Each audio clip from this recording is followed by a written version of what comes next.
1955 Chevy Bel.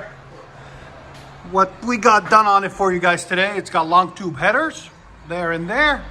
Then we started from there back. We put 2 1/4 tailpipes all the way, or not tailpipes, 2 1/4 pipe all the way into FLOWMASTER 40 series, and then 2 1/4 tailpipes on this side and this side.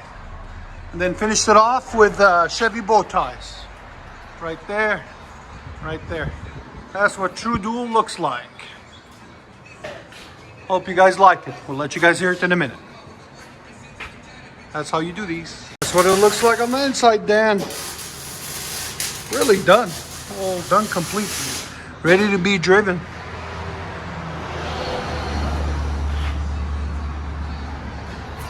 There's the door panels. There's the cluster.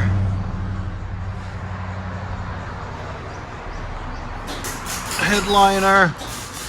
Back seats.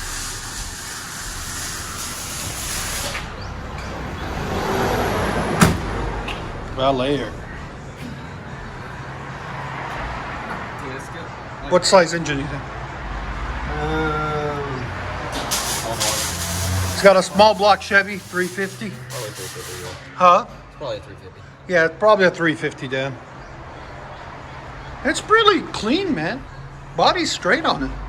Not a lot of rust. I don't know under that paint, but from what we're seeing, it's pretty cleanly done. You just told me to keep my eye out, so we're keeping our eye out for you.